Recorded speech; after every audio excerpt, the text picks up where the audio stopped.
ኤርትራውያን ኣካፊና ኣለና ዓገብ ኣብ ስደት ኮንካ ካብ ስድራኻ ርሒቕካ ብዙሕ መከራታት እንዳሕለፍካ የሕዋትካን ቤተ ዘመድካን እንዳማቶም ምድሪ ጸሪኮም ድፍእ እንዳበሉ ረሃጾም ዘፍስስሉ ገንዘብ ሓወይ ቤተሰበይ ከይጠሚ ከይዓርቕ ኢሎም ዝሰዱልካ ገንዘብ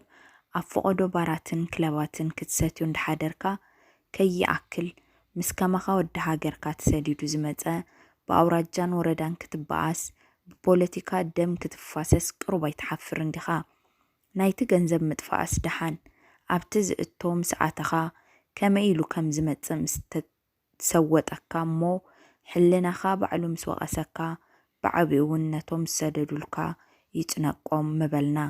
ናይቶም ከማኻ ስደተኛታት ህይወቶም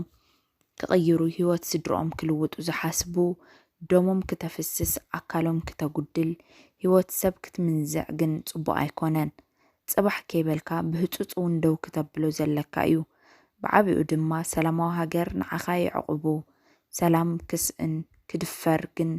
ዓገብ ውሕስነቱ ንዓኻ ስለ ዝኾነ ብፍላይ ድማ ኣብ ኢትዮጵያ ኣብ ኡጋንዳን ዘለኹም ኤርትራውያን መንእሰያት ንኹለኹም እኳ እንተዘይበልኩ እቶም ንእስነት ስዒርኩም እንተን ንቕሓት ጎዲልኩም ዘሎ እየ ስደት ዓዲ ጓና እኳ ድንን ኢልካ ትነብረሉ ሰላም ደሊኻ ትዕቅበሉ እንተኽኢልካ ዘይረኸብካዮ ዕድላት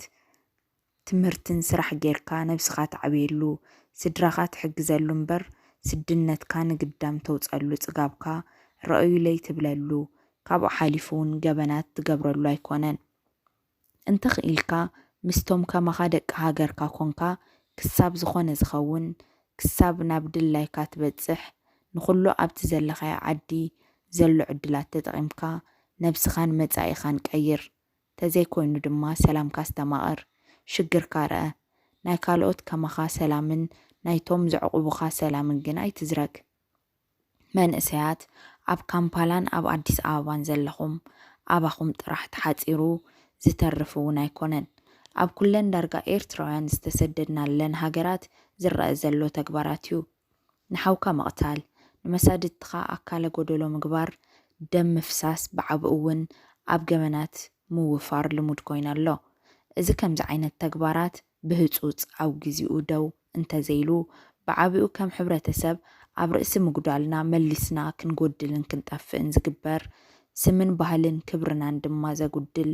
መጻኢ ህይወትናን መጻኢ ስድራናን ዘጸልምት ከም ስደተኛታት ተቐባልነት ከይህልወና ዝገብር ብዙሓት ስድራ ቤታት ዝሕዝንን ዘዘኽትምን ንዓና እውን ከም ገበነኛታት ኮይና ብሕልናና ብፍጣርን ብዓብኡ እውን ብሕጊ ክንክሰስ ኢና ጠንቂ ናይ ዝኹሉ ባእሲ ብልክዕ እኳ ከምዚ እንተዘይበልኩ ኣብ ማሕበራዊ መራኸቢታት ዝረአ ናይ ዘይተሓላፍነትን ጸበብቲ ሰባትን ዘረባታት ብምርኣይ ፍልጠት ዝጎደሎ ቃላትን ናይ ጽልኢ ስብከታትን ብምርኣይ ንዕኦም ብምክትታልን ምዃኑ ኣይስሕቶን እየ በጃኹም መሪፅኩም ስምዑ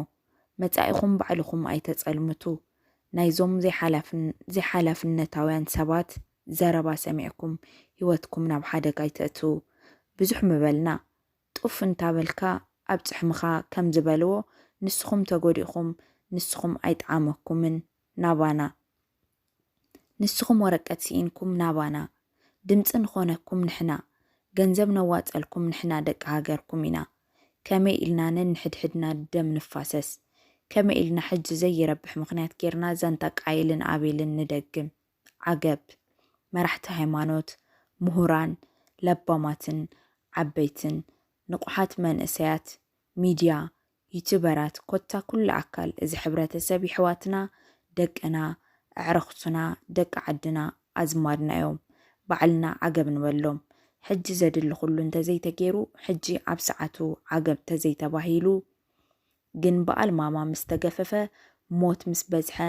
ኣካለ ጎደሎ ምስ በዝሐ ድምፂ ኩኑና ከም ዝኾይኖም ኣሕዋትና ሓዘን ብኽያት ኡይ ምባል ትርጉም የብሉን ኤርትራውያን ዓገብ